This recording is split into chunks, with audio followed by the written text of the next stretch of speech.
Hello viewers, greeting from child care with doctor Suresh Jain. हमारे आज की वीडियो का टॉपिक है बच्चों के पेट में कीड़े, intestinal worms in children. World health organization के अनुसार पूरे विश्व में जितने भी कीड़े प्रभावित बच्चे हैं उनके 28% बच्चे हमारे देश में हैं। अगर इनका समय पर इलाज नहीं किया जाए तो बच्चे के डाइजेशन में, न्यूट्रिशन में व ग्रोथ में ये बहुत कुछ नेगेटिव इफेक्ट ला सकते हैं।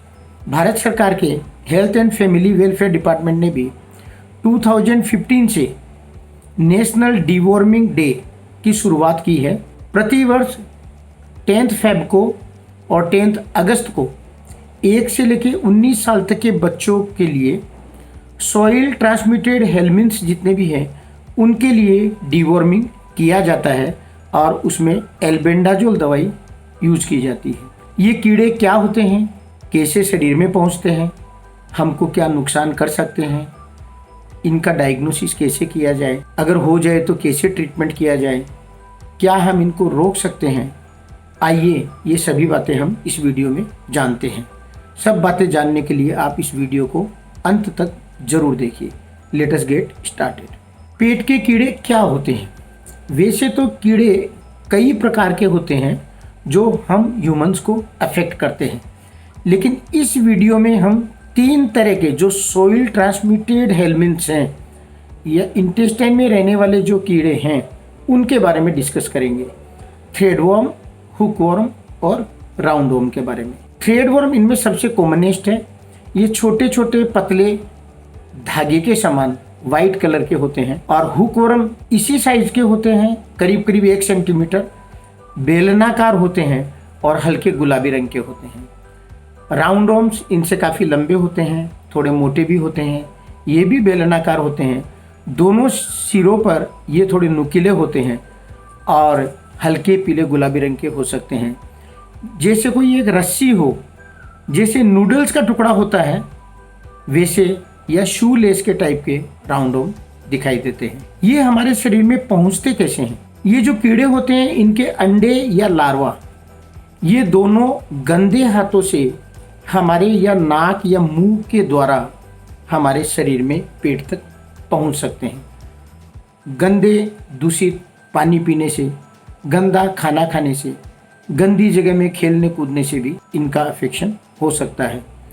हुकवर्म जो है वो स्किन को पियर्स करके भी हमारे शरीर में एंट्री कर सकता है और हमको इन्फेस्ट कर सकता है। गंदे हाथ, गंदा पानी व खाना, कई बच्चों की मिट्टी खाने की आदत होती है, गंदे पानी में स्विमिंग करना, नंगे पांव गंदी ज़मीन पर चलना, हर तरह की गंदी कुल मिला के इनका एक कारण है।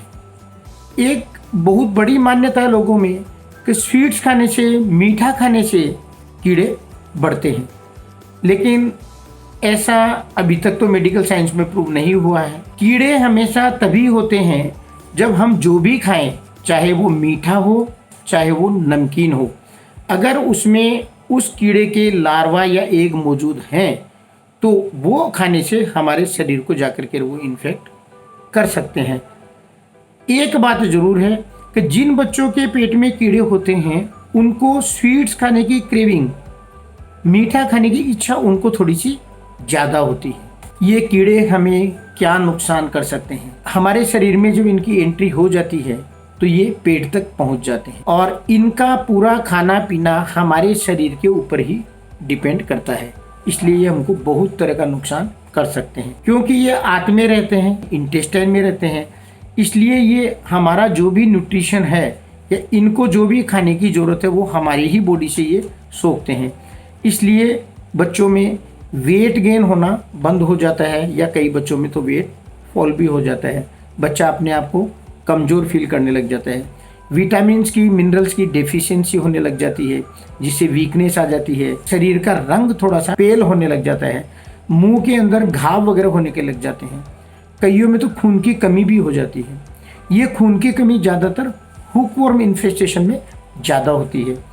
आंत के फंक्शंस को ये डिस्टर्ब करते हैं क्योंकि ये आंत में ही रहते हैं, इसलिए इंडाइजेशन होना शुरू हो जाता है, उल्टी जी मचलाना लगता है, उल्टी होना शुरू हो जाती है, पेट में दर्द शुरू हो जाता है, लूज मोशन हो सकते हैं, भूख कम हो जाती है, लेकिन कईयों में भूख बढ़ भी जाती है।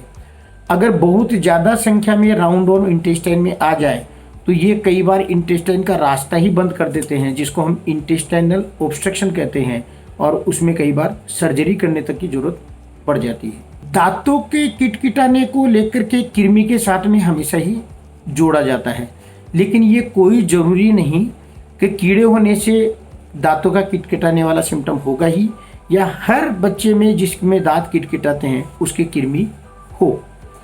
कई बार ये बाइल डक्ट, जो पित्त की जो नली है, उसमें जाकर के राउंड वर्म फंस जाता है और जॉन्डिस का भी कारण बन सकता है।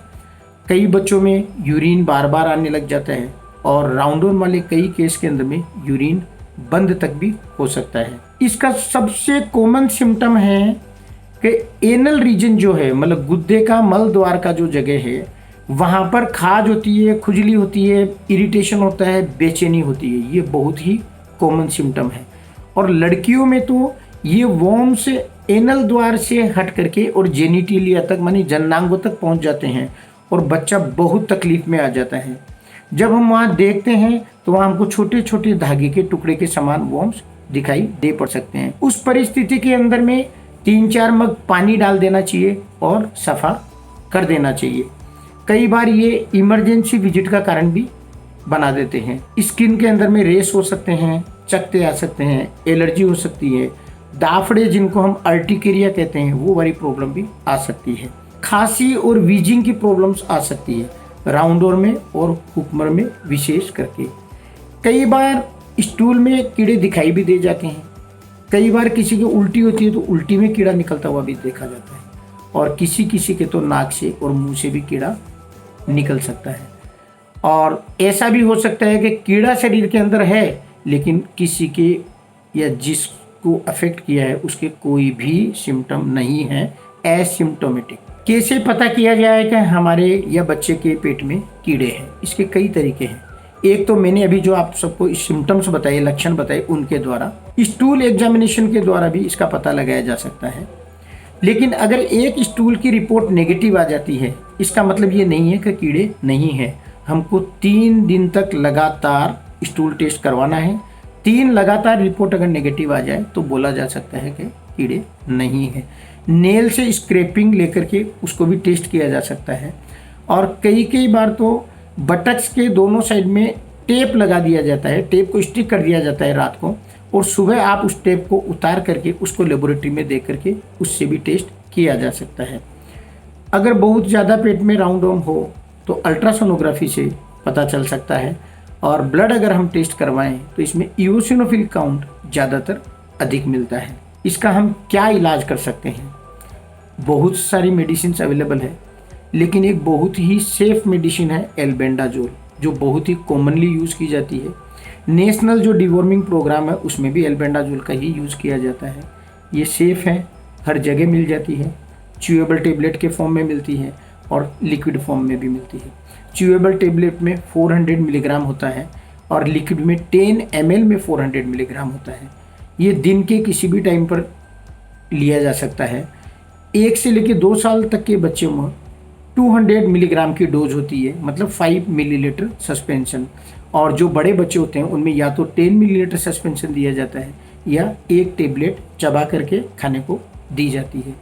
एल्बेंडाजोल की खुराक को 2 सप्ताह के बाद में रिपीट भी किया जा सकता है।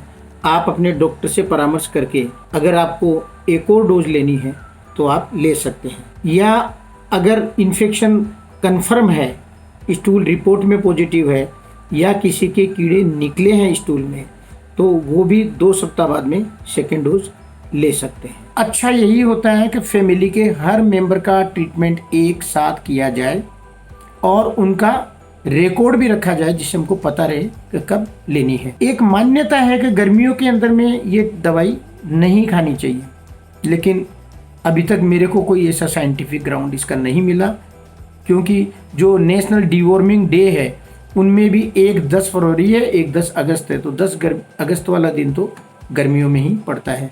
आप गर्मी में, सर्दी में जब भी तकलीफ हो ले सकते हो। प्रिवेंटिव के हिसाब से भी साल में 2 बार ले सकते हो। क्या बच्चों को हम इन कीड़ों से बचा सकते हैं? मतलब क्या हम इस चीज़ को प्रिवेंट कर सकते हैं? ज़रूर कर सकते हैं। मूल मंत्र है स्वच्छता, क्लीनलीनेस, परफेक्ट पर्सनल हाइजीन। अच्छा साफ पानी से नहाना, साफ कपड़े पहनना, साफ खाना पीना करना, साफ खिलौनों से खेलना, साफ जगह में खेलना, साफ पानी में ही स्विमिंग करना। टॉयलेट के बाद हाथ जरूर धोने चाहिए। खाने के पहले हाथ जरूर धोने चाहिए। नाखूनों को काट करके रखना चाहिए।